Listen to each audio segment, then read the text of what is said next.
Hello everyone, my name is Madison Mlaferriere, and my capstone is on the opportunities to increase main campus enrollment at Post University.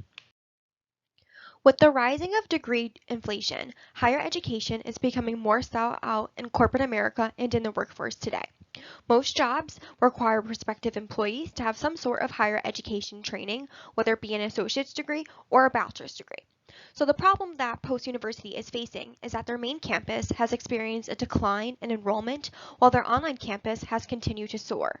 Therefore, it is important that Post University must capture this increase in individuals looking to continue with their education out of high school. Some background on Post University is that it was founded in 1890 and their main campus is located in Waterbury, Connecticut. There are about 800 students on their main campus, most who commute, and the campus offers small classes and offers about 25 bachelor's degree programs and certificates. Aside from their main campus, the university also has an online accelerated degree program that is targeted to adults with a busy schedule. I am an associate in the online accelerated degree program, so this is where my background comes from and where the opportunities for growth can be seen on both the online and the main campus division. In higher education, students are the main focus. Therefore, solving the problem of decrease in main campus enrollment will lead to many opportunities for post-university. By increasing enrollment, retention and graduation rates will also increase. It will also increase revenue and expansion projects for moving into different markets and areas. Additionally, increasing enrollment will also help with the reputation and set Post apart from other colleges in the area, and it can finally stray away from being known as a community college. Aside from Post University experiencing a decline in main campus enrollment, colleges across the country have also experienced financial stress even before the COVID-19 pandemic. A report done by the National Student Clearinghouse Research Center has stated that as the pandemic's economic impact continues to weigh on the economy, college enrollment is down at 2- and 4-year schools. Additionally, hundreds of thousands of people lost their jobs, and their children had to delay their college plans in order to help out financially or drop out of high school altogether. A recent survey has found that only 63% of these students have returned back to their original plans for secondary education before the pandemic. And reports also found that these students said that they will now go to a school closer to home or attend an online university or go to a less expensive alternative. Additionally, some internal issues that Post is facing is that they have not been able to establish personal relationships with high school guidance counselors in the tri-state area. The university has also struggled with retention and graduation rates for the last few years, and reports have found that the graduation rate is 25% within 150% normal time, while the retention rate is 60% as of August 31st, 2021. Other reports have shown that the graduation rate is relatively lower than the average rate when comparing similar colleges, and these rates could be because of the decline in high school graduates and income due to COVID. It could also be a rise in tuition, a lack of marketing and relationships with high school guidance counselors, as well as not offering a variety of degree programs that students are now looking for. The first step for Post University to increase its main campus enrollment is to develop strategic goals and SMART objectives. The first goal is to expand marketing campaigns across the United States and in countries abroad in order to attract a larger selection of student demographics. By increasing the area in which Post advertises the university, market share and brand awareness will increase. Just marketing in Connecticut and a few other cities in New England is clearly not enough. Post does have a few international students, yet they are predominantly in sports.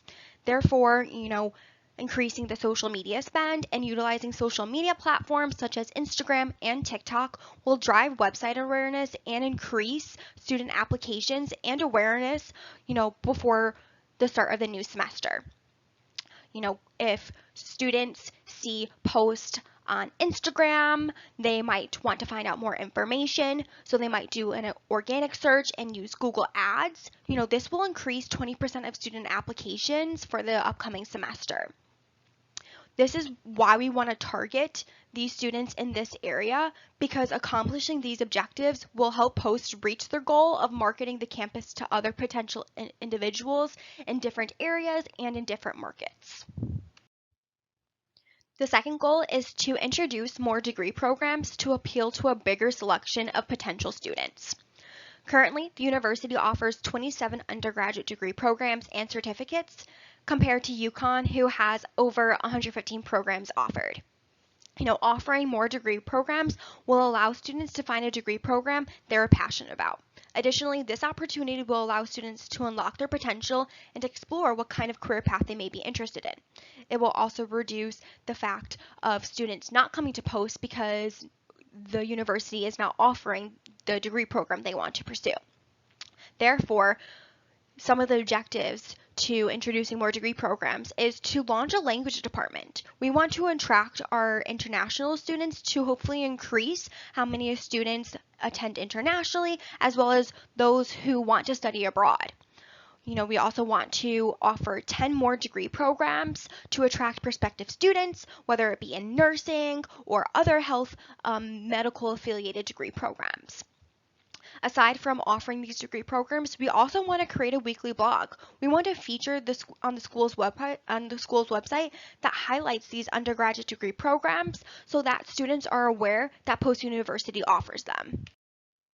The third goal is to develop relationships with high school guidance counselors to spread brand awareness and to aid in the recruiting process.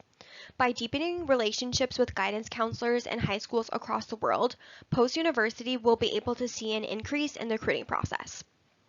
Guidance counselors are the point person of high school students when they're looking for colleges after graduation. Students go to their guidance counselors for guidance, recommendations, and support during this process. Therefore, with post-university establishing a personal relationship with guidance counselors, there is an increased opportunity for guidance counselors to recommend post-university during the college search. Therefore, some objectives with this goal is to visit 10 high school guidance counselors in Connecticut just to speak about the university and to spread awareness. We also want to increase the travel budget for post-university admissions counselors. Travel outside of Connecticut and the New England area and go to areas where post doesn't really have a presence. We can also utilize Zoom and online meetings to meet with admissions counselors across the country and internationally to establish relationships with high schools that way. Another way we can also develop relationships is by holding 5 training sessions for high school guidance counselors every year to help prepare their graduates for their future roles as college students. Having this relationship with them shows that we care and that we support them in their college enrollment process. Finally, the fourth goal is to increase the retention rate among current students on main campus. Increasing the retention rate on the main campus will not only increase the graduation rate for the students already enrolled, but will attract other students to want to enroll too. Students want to go to a place where the transfer rate isn't as high and want to go to somewhere they feel comfortable and know that their students that are already attending are satisfied and thriving in the environment they're in. Some ways we can do this is by offering a $1,000 off incentive seen in tuition prices each year a student continues in the degree program.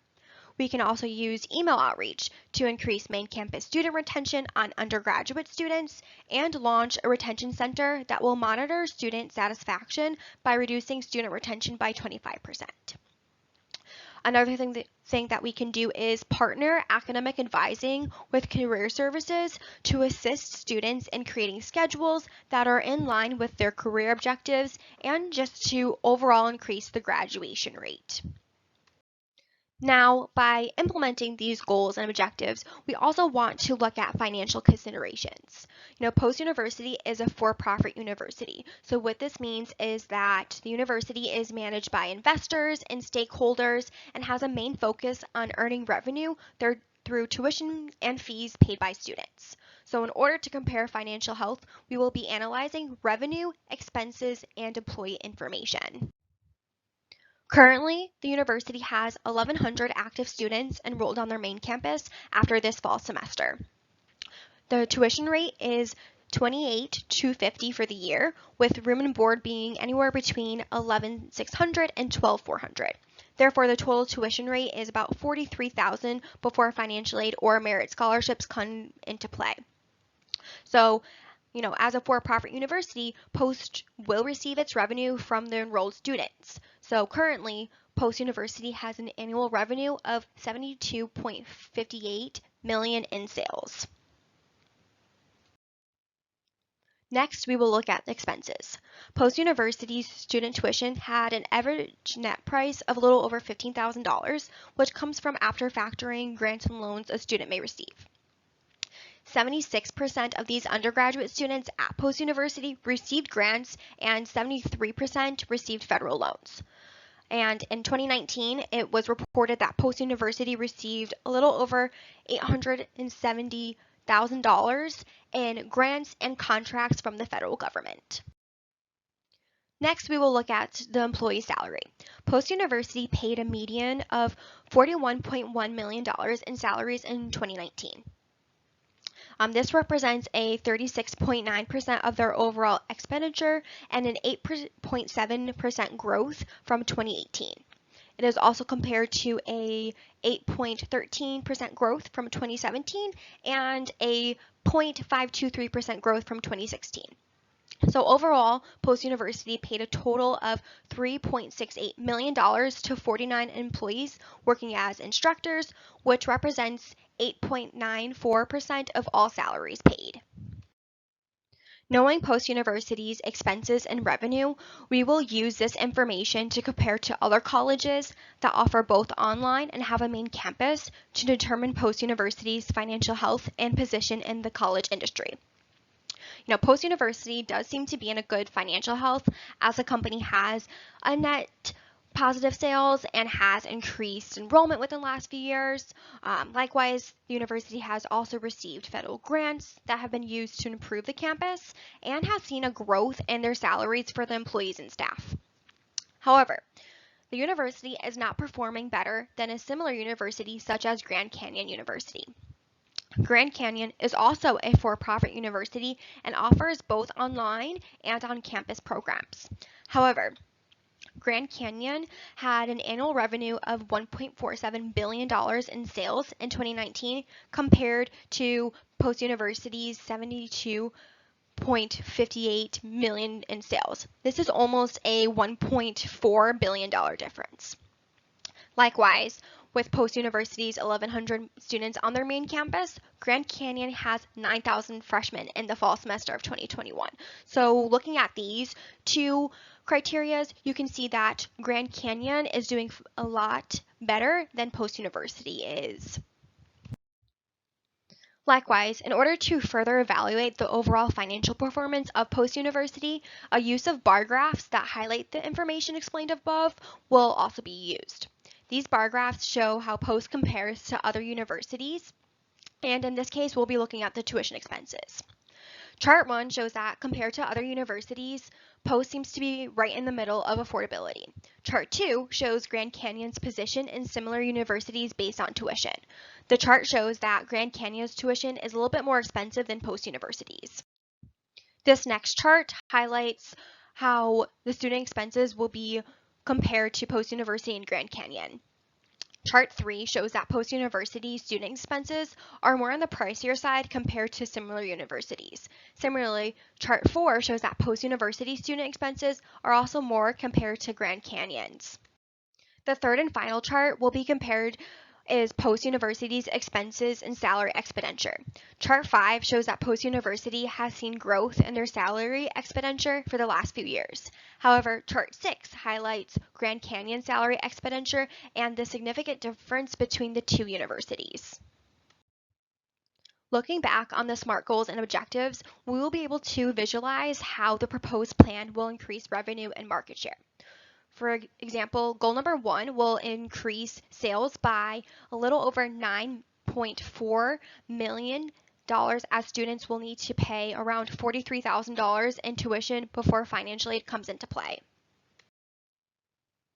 The second goal of offering more degree programs will be seen in an additional 40 students that pay $43,000 in tuition and will allow an increase in a little over $1.7 million in sales within the next 5 years, which breaks down to about $344,000 each year. The third goal of establishing deeper relationships with guidance counselors across the world will allow an increase in 110 of new students, which would be an increase of a little over $4.73 million in additional sales each year. Likewise, holding training sessions for guidance counselors will allow an increase in student applications by 25%. Taking a little bit conservative, if half of these applications enroll at post, the university will see an increase of 138 students per year, which would total to an additional of a little over $5.9 million in sales. Finally, the last goal of maintaining the retention of current active students will allow Post to maintain their revenue and not see any losses. To implement the plan of increasing Post University's main campus enrollment and revenue, the strategic goals and SMART objectives will be used as an outline. The first step is to start with goal number 1 of increasing the marketing campaigns. Prioritizing this is crucial as this goal would help the admissions team enroll more students in the spring term and get a head start for the upcoming fall semester. The school's marketing team can also start revamping the school website to make it more attractive and to highlight main campus student experiences. The second step is to start with goal number 3 and could almost be simultaneously implemented with the first step of increasing marketing campaigns. Admissions counselors can visit schools in the area and could travel to other parts of the country where Post doesn't have a presence. Another step would be to present at college fairs on the enrollment and application process for new students. This is important because some of these students are the first to attend for their families and they don't have the knowledge of what they need to do in order to be prepared to apply to a college or university. The third step is to start implementing goal number 2, as it is more of a long-term goal, as it may take some trial and error to see what students are looking to study. To start, the executives of the college, the deans of colleges, program chairs, and the admissions team at Post University should collaborate with each other on what programs are relatively popular and what students are looking for. This would be seen as a participative leadership style, as everyone is collaborating to make a decision on how to improve the problem. During narrowing down these suggestions among all parties will be a step in the right direction and will allow Post to appeal to more students who are interested in pursuing that particular degree. Finally, the fourth step would be to implement goal number 4. With all of the marketing and focus on recruiting for new students, Post does not want to neglect the students they already have. Therefore, the university will need to partner with an advising center to assist freshmen on their schedules and degree plans and to explore job options. A lot of 17-year-olds normally don't know what kind of degree they're looking to pursue, so providing that support for them will increase satisfaction.